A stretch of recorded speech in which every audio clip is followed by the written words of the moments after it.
Forward, let's come to the next question. Next question is describe the composition and functions of blood elements. ठीक है, अब आप सबने blood के बारे में पढ़ा होगा class 7th, class 8, class 9, class 10, 11, 12। In fact आप सबने अपने अपने घरों में ब्लड की रिपोर्ट्स देखी होगी, जिसमें बहुत सारे एलिमेंट्स लिखे हुए होते हैं, WBC, haemoglobin, RBC, lymphocytes, monocytes, उन्हीं सब चीजों के बारे में हम पढ़ेंगे अभी। ठीक है, तो ब्लड क्या है कि हमारे बॉडी का one of the most vital element है ब्लड। हम ब्लड की हेल्प से हमारी बॉडी में सर्कुलेशन होता है, ब्लड की हेल्प से हमारी बॉडी में न्यूट्रिएंट्स का एक्सचेंज होता है, ब्लड की हेल्प से हमारी बॉडी में ऑक्सीजन और कार्बन डाइऑक्साइड का एक्सचेंज होता है। ठीक है, अगर मैं आपको ब्लड के कंपोनेंट्स, जो सबसे मेजर कंपोनेंट्स ऑफ ब्लड है वो है प्लाज्मा। प्लाज्मा जो होता है वो बना होता है मोर देन 90% वाटर से, मोर देन 6 to 7% प्रोटीन से, और the rest elements are solute. ठीक है, जो वाटर होता है वो एज ए सॉल्वेंट काम करता है, जो अदर कंपोनेंट्स होते हैं उसका कैरियर होता है ये। ठीक है, अब प्रोटीन्स जो होते हैं, अलग अलग टाइप्स के प्रोटीन्स होते हैं, आपने पढ़ा होगा एल्बुलिन, ग्लोबुमिन, फाइब्रिनोजिन, और जो सॉल्यूट्स होते हैं वो इलेक्ट्रोलाइट्स होते हैं, न्यूट्रिएंट्स होते हैं, गैसेस होते हैं, हार्मोन्स होते हैं, वेस्ट प्रोडक्ट्स होते हैं। ठीक है, जो प्लाज्मा का मेजर फंक्शन है वो मेजर फंक्शन ये है कि न्यूट्रिएंट्स को कैरी करना, ठीक है, और जो ऑक्सीजन है, जो गैसेस हैं, ठीक है, उनका एक्सचेंज में हेल्प कराना, ऑक्सीजन और कार्बन डाइऑक्साइड का, और उसके साथ साथ हार्मोन्स और वेस्ट प्रोडक्ट को जो है अलग अलग जो सेल्स हैं उनसे कलेक्ट करना। ठीक है, उसके बाद आता है रेगुलेशन। रेगुलेशन कैसे करते हैं ये? जो प्लाज्मा होते हैं वो मोस्टली वाटर के बने हुए होते हैं, तो ये बॉडी टेम्परेचर को मेंटेन करते हैं, पीएच बैलेंस को मेंटेन करते हैं, और बॉडी के अंदर जो फ्लूइड बैलेंस है उसको भी मेंटेन करते हैं। उसके साथ साथ प्लाज्मा जो है ये एंटीबायोटिक्स और क्लॉटिंग फैक्टर्स को कंटेन करते हैं, जो कि हमें बचाता है इन्फेक्शन से, जो कि हमें बचाता है अगर हमारा एक्सीडेंट हो जाता है या हमें कहीं कट लग जाता है।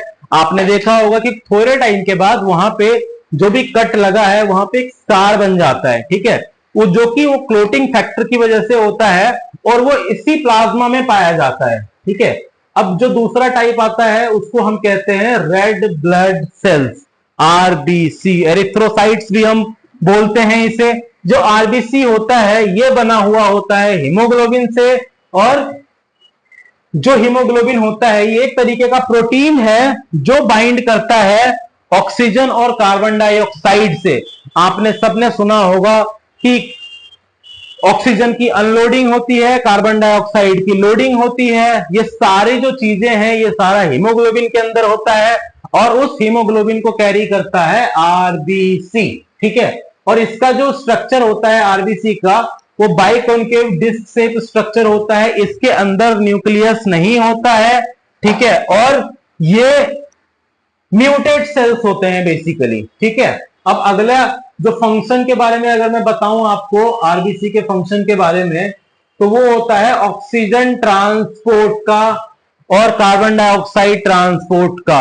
हर RBC के अंदर एक हीमोग्लोबिन होता है, एक हीमोग्लोबिन 4 ऑक्सीजन को कैरी करता है, 4 ऑक्सीजन के साथ ये बाइंड करता है और 2 कार्बन डाइऑक्साइड के साथ ये बाइंड करता है। बेसिकली क्या है कि हर एक हीमोग्लोबिन ऑक्सीजन लेके आता है बॉडी में, सेल्स में आता है, वहां पे ऑक्सीजन की वो अनलोडिंग करता है, और उसके बाद फिर वहां से वो कार्बन डाइऑक्साइड को लोड करता है। जैसे अगर मैं एक छोटा सा एग्जांपल देके बताऊं आपको, हम सबने प्रैक्टिकल देखा है, किया है।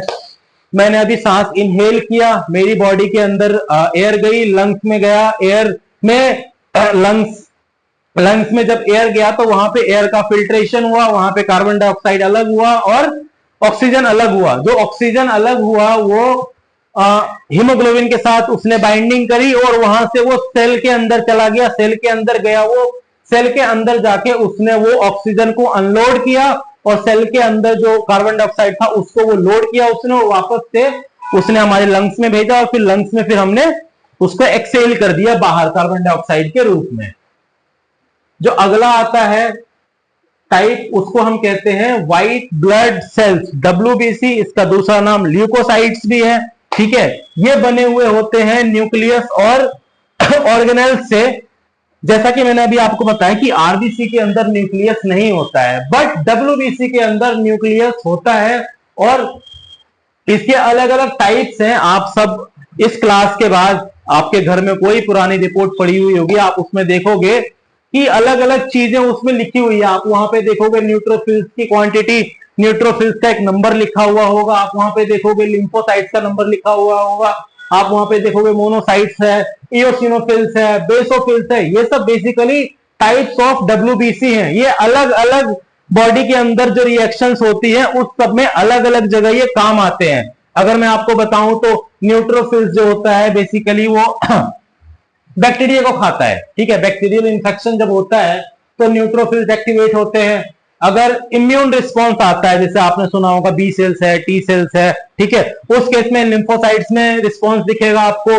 अगर आपको कोई पैथोजन हुआ है तो उसमें आपको मोनोसाइट्स में दिखेगा, और अगर कोई पैरासाइटिक इन्फेक्शन हुआ है आपकी बॉडी में तो इओसिनोफिल्स में आपको इन्फेक्शन दिखेगा, और अगर आपको कोई एलर्जिक रिएक्शन हुआ है तो उस केस में आपको बेसोफिल्स में डिफरेंस दिखेगा।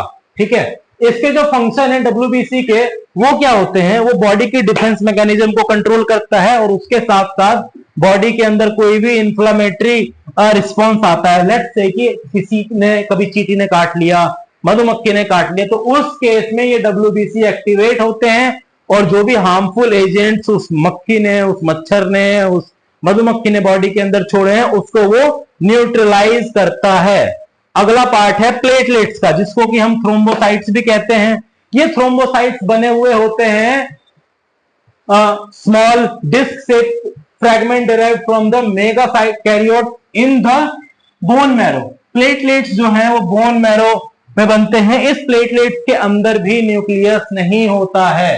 ठीक है, इसका जो प्लेटलेट का मेजर फंक्शन है वो है ब्लड क्लॉटिंग को में हेल्प करता ही। आपने सुना होगा डेंगू के केस में प्लेटलेट काउंट सबसे ज्यादा डाउन होते हैं, और जब प्लेटलेट काउंट डाउन होता है तो बॉडी के अंदर, टिश्यू के अंदर, ब्लड के अंदर जो आपका क्लॉट करने की कैपेबिलिटी है, ठीक है, वो कम हो जाती है, जिसकी वजह से इंटरनल ब्लीडिंग होती है और पेशेंट की डेथ हो जाती है। ठीक है, इसी प्रकार प्लेटलेट्स जो है, जो बॉडी का one of the major factor है जो कि ब्लड क्लॉटिंग को कंट्रोल करता है। ठीक है, ये सारे जो एलिमेंट्स हैं आपके WBC हो गया, RBC हो गया, प्लेटलेट्स हो गया, ये सारे अलग अलग फंक्शन में, ठीक है, एक साथ काम करते हैं बॉडी के अंदर, एक साथ एक टीम की तरह काम करते हैं, और बॉडी के अंदर किसी भी तरीके का कोई एक्सटर्नल इंजरी होती है, या किसी तरीके का बैक्टीरियल इन्फेक्शन होता है,